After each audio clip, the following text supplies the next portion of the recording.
UFC is not WWE. Now, why do I bring that up? Because they're very close.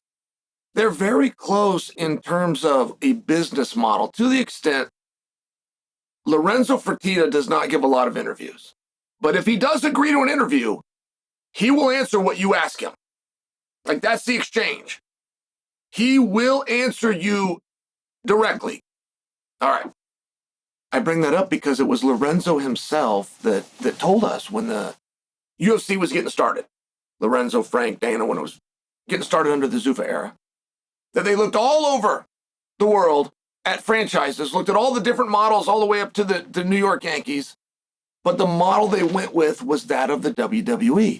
And if you were ever a UFC fan from that side of the curtain, it was very telling. All the way down to the way contracts work, what you guys now know as locker room bonuses, for example, all the way down to the network, what you know as Fight Pass.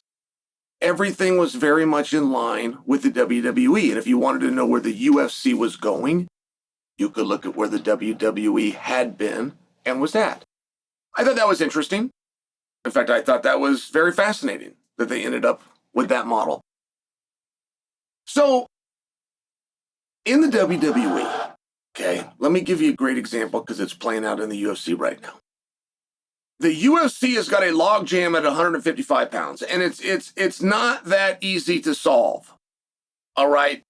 You got Paddy the Baddy, who's the biggest star. Now, there's a perception on Paddy that he hasn't done enough work. That is a perception, not a reality. I believe, without looking at numbers, he's 7-0 in the UFC. He beat a former title challenger. He's been very dominant, but there is a perception, because Paddy's fun, because Paddy says fun things, that there is a gimmick there.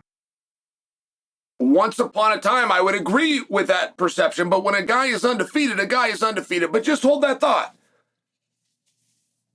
You then have Justin Gaethje. Any question that you have at 155 pounds for the last 5 years, the right answer is Justin Gaethje. What should we do here? Who should we fill in on short notice? What's the number one contenders match? Who should we put for a world title? Any question that you have at 155, you could insert the answer Justin Gaethje, and nobody would disagree with you. You then have Tsarukyan. Tsarukyan's got a couple of things going for him. First off, we know he's good enough to be a number one contender. We know he's good enough for fight for a title. That's undisputable, considering he signed a contract making him the number one contender, and he signed a contract that was going to allow for him to fight for a title. He then did the next best thing, which he was a backup fighter, which means 1/10 of a pound the wrong way on the scale, and he's going in.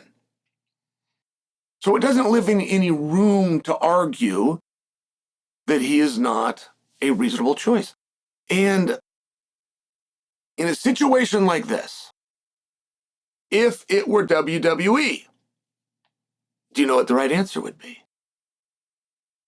Now, we just saw this. We just saw this at WrestleMania, and yes, you got to be a little bit of a wrestling fan to stay with me on this, but do you know what the correct answer that the WWE would have gone with when you end up in a position where you've got Tsarukyan, you got Gaethje, you got Paddy the Baddy, all on an equal level, all arguing and all having a rightful claim to the same thing? Paddy's got it through the mandate of the masses. Justin Gaethje's got it because he's done enough favors and now he wants one back. Tsarukyan's got it because he's had not one but 2 contracts. Do you know what the WWE would do? They would go with Dan Hooker. That's what the answer would have been.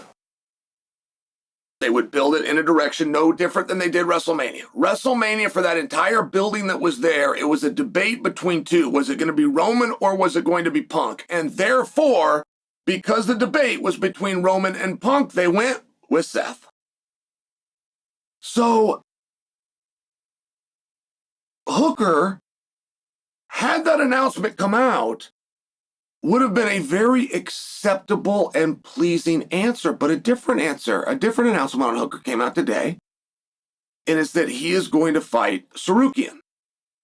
And there was a little bit in the vein of giving the audience what they want, but not what they're expecting. I mean, that's rule one in WWE. Give the audience what they want, but not what they're expecting. We have, and there's a little bit of that here because we've had a real debate. If Patty goes in, I guess that means Tsarukyan's fighting Gaethje. If Gaethje goes in, I guess that means Patty's fighting Tsarukyan. If Tsarukyan goes in, we're going to have Patty versus Gaethje, and all of these things have been discussed. So there is a little bit of that Seth Rollins-esque vibe by grabbing Hooker, the one guy that wasn't discussed. But now that we hear it, he should have been. That fight feels right. Tsarukyan versus Hooker. That feels right. How did we not discuss this? And none of you take credit. I read all the comments. None of you step in here and try to go, I've suggested that. No, you haven't. Nobody suggested that. Hooker has been the odd man out in that game of musical chairs from the beginning, which is what makes him the right answer, which, by the way, if Hooker was to get a win over Tsarukyan, there would be a very clear wind blowing, driving Hooker right into a world title fight. I love the matchup, guys. I just don't know how we missed it. It's so obvious. And now that those players are off the board, what does that mean? Because the only fight I would be comfortable in predicting for you you're not going to get, like of this whole rotation, the only fight that I'm comfortable in telling you, like these guys will do their phone rings and they're going to say yes, and you can mix them and match them, except for one match that I don't think you'll get. One match that it's Gaethje versus Patty. I don't think you're going to get that match. And I don't think that for a number of reasons, but it's not to my point, so I won't digress. I believe one of them draws in to Ilya.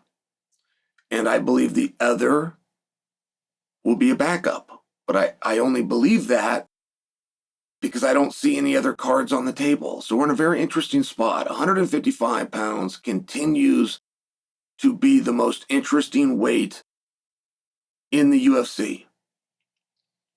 And Tsarukyan versus Hooker, though we missed it, is the perfect fight to make.